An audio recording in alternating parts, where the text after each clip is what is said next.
Hey guys, it's Colin Smith here from Photoshop Cafe, and today I've got two really cool handheld gimbals here. I've got the Crane 2 and I have the Ronin-S.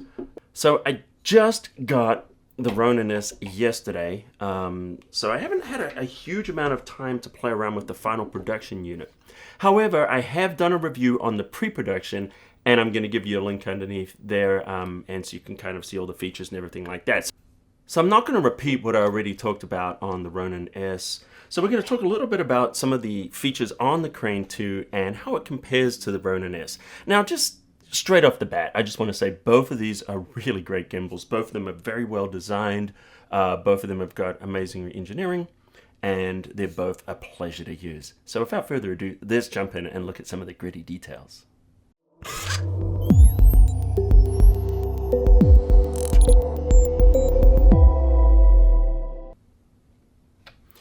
Alright, off the bat, these basically do the same thing. What they do is enable us to carry cameras such as DSLRs and mirrorless cameras and stabilize them, so we get rid of the shakiness while we're doing handheld movements, or we're doing things like running or walking with the camera.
Okay, so let's just talk about some of the similarities. Okay, so both of them have joysticks, so we can move the camera by hand, which is kind of nice. They both have these tripod extensions. So both of these cameras can be placed using these little feet. We can put them in position, or we can put them on a tripod, and we can also use a remote app. Both of them come with their own apps. We can operate these in a couple of different ways. In some modes, we can manually start by just moving the camera into position, for shooting panoramas and doing things like that. And also in lock mode, we can just put our camera in position, and we can also use the joysticks to rotate our cameras around.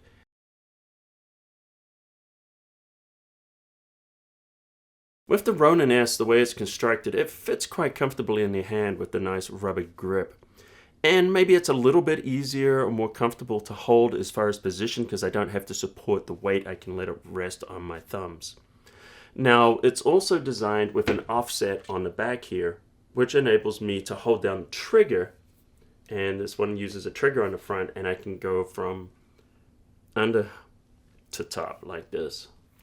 Now, if I was to use my vlogging camera, though, with the mic on top, I can't switch position on here because the mic catches, and it won't enable me to change those positions.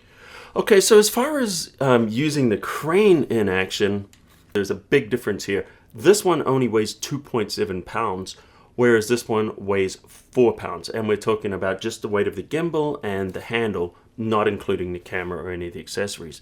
So with the 77D, I was able to use the Zhiyun CRANE 2 all weekend. I was filming Anime Expo for a client there.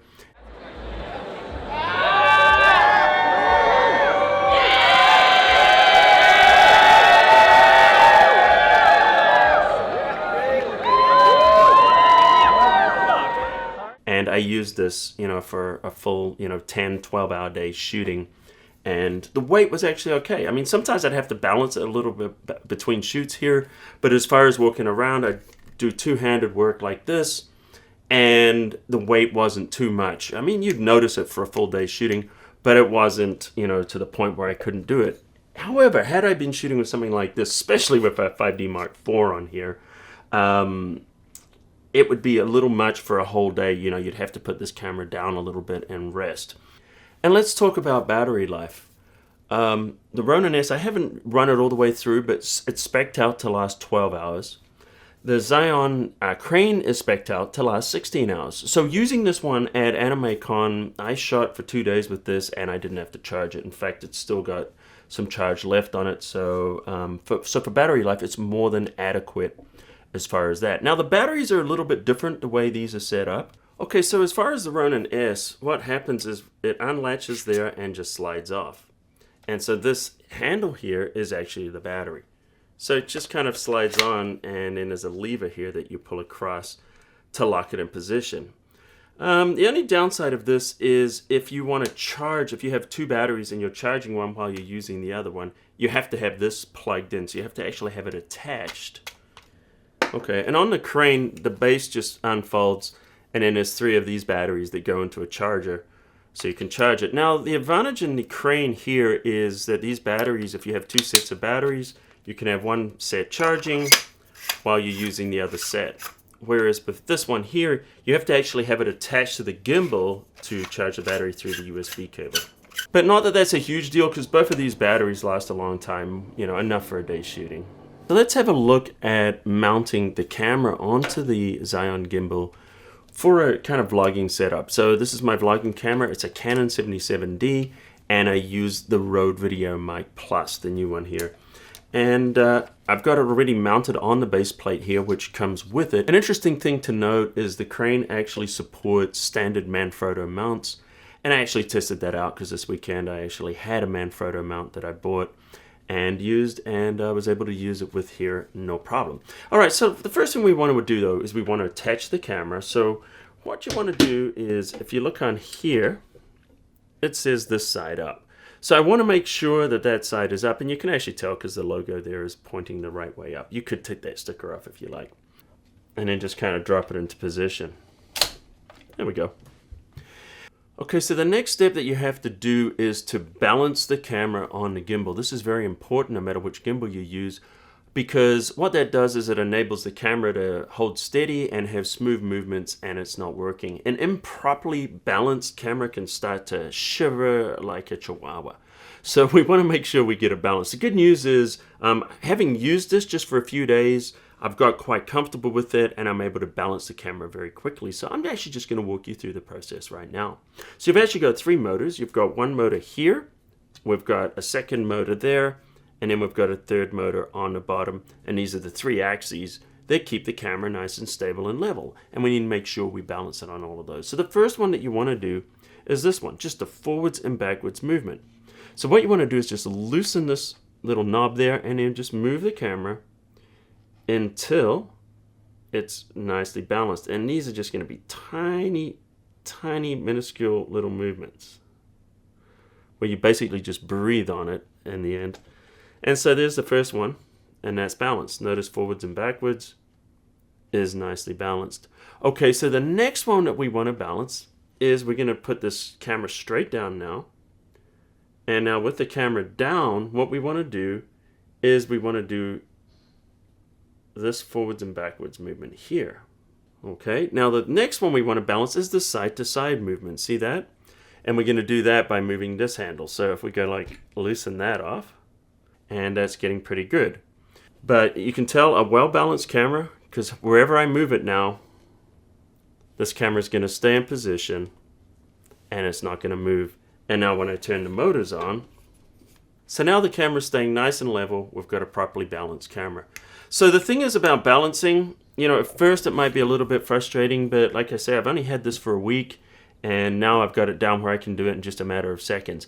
And if you look on the arms here, you'll see there's markers in these different places. So you could get on your phone and take a note of those markers for each configuration, which is what I actually do, so I can remind myself to do that later. Okay, so let's talk about camera control. And what I mean by camera control, well, if you look on the back of the Ronin-S, you'll see there's a record button to start and stop recording. And there's another button where we're able to get in and change the parameters, as well as a focus wheel. If we look on the back of the CRANE 2, you'll see we've got this control, kind of like what you would get on a camera. We can rotate this, we can push it, or we can click in 4 different ways to control the camera. We also have a record start and stop button, as well as a focus wheel. As of the time of this review right now, There's not a lot of camera support here in the Ronin-S right now. I understand it works with the Panasonic. It comes with cables. We've got all these different types of cables. If you look next to the mount here, you'll see there's a little rubber piece that opens, and this little mount here can go in there. And that connects, and it goes into the camera. But unfortunately, it didn't come with a USB mini that works on this camera. That's the 77D, and then for the 5D Mark IV, I wasn't able to get that one either because this uses this USB 3, you know, this flatter kind of connector, which neither of those connectors are here with it. However, there is this little IR controller that you can plug in, and I was reading that some people have had some success getting that to work with the Canon 5D Mark IV, at least, you know, starting and stopping the recording. I haven't been able to get it to work yet, but, you know, I only got this yesterday, so I need to play around a little bit more. So from what I understand, and I don't have a camera to test it, is the Panasonic cameras have support right now on the DJI Ronin-S, but the Canon, the Sony, and the Nikon support is going to come later with a firmware update. So right now you can't change things like aperture, ISO, and shutter speed, and also you can't do the follow focus yet, so that'll be available later on. Okay, so let's have a look at the Zhiyun CRANE 2. So I'm using the Canon 77D and also the 5D Mark IV. And by using these cables, I can actually connect to the camera just through the USB port. So this comes with a number of connectors that work with the Sony, Canon, and different cameras. And this one here is a USB mini to a USB micro, which works perfectly on the 77D. Now there is support for the 5D Mark IV, but in order to get the 5D Mark IV working, I had to kind of jerry-rig something because it uses this flat connector, which didn't come with it, but I was able to get this flat connector to USB to an adapter that goes into the micro USB. So if you can find a micro USB to USB 3, you can control the 5D Mark IV, or just build one like this, like I did. Now you have full control over that camera. In fact, let me show you what I can do with the camera here, connecting this cable to the 77D. Now, one of the cool things about this, if we look at the back here, you'll see this little control. If I move this down, and I can see on the display here what's happening, I can go to camera, but then if we go down here, we can see we've got Canon, we've got Nikon, and Sony, and Panasonic. All right, and then if we look down here, we can see we've got close, which is what you would use for other brand cameras. So I can just tap here and I can change the modes I want. So I'm in aperture right now, and I can adjust the aperture. Just turn the wheel. Then I can click into the next mode here, which is the shutter speed. I want to bring that up to 1/60th. Notice I can just turn that wheel there and adjust the shutter speed. Then I can go into ISO and just dial in my exposure there. Or if I go all the way down to auto, I can click into the next one, and then I can just do EV compensation. See that? But sometimes I like to just go in here and actually just manually adjust my aperture. And you can see there's other modes in here too. If we're in here, you know, obviously this is the wheel that we use to control our gimbal. We can also use our focus wheel here, and we can dial in and out our focus. And if we go here, we can also go under the menu options here.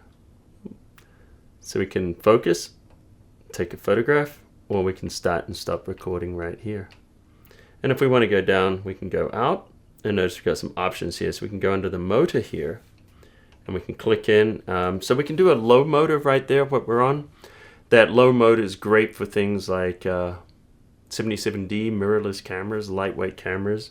We can go up to a medium, you know, where we've got maybe a 5D or something with a lighter lens on it, or maybe a heavier lens on a mirrorless, or we can go up to the high motor there, which is where we're using something like a 5D Mark IV with a heavier lens, and that will actually change the sensitivity of the motor. So we just click back to go out of there. I showed you the camera, and you can see we've got other settings here that we can do calibration and all different things like that. So we don't necessarily have to go into the app for everything. We can actually just do it all here. So the Crane's been around a little bit longer, and there's more accessories available for it. And one of the things that's available right now is the follow focus unit. So let's have a look at that right now. So currently this actually ships with the Crane. Takes a little bit of practice to get it on the camera, but this is for when you're doing things like this Ronin cinema lens, which doesn't support follow focus or autofocus at all, and other lenses that don't support focus and cameras that don't support. We have this little rubbery thing that we attach around here, and we put that on the lens.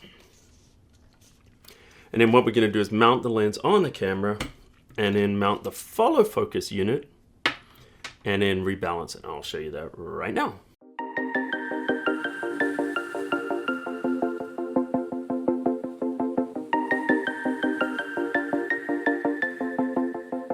And there we go. And now I can manually focus the camera, as you can see there, by turning the little knob here, and we have a mechanical follow focus. And so this is great when I'm moving around and I want to do the focusing.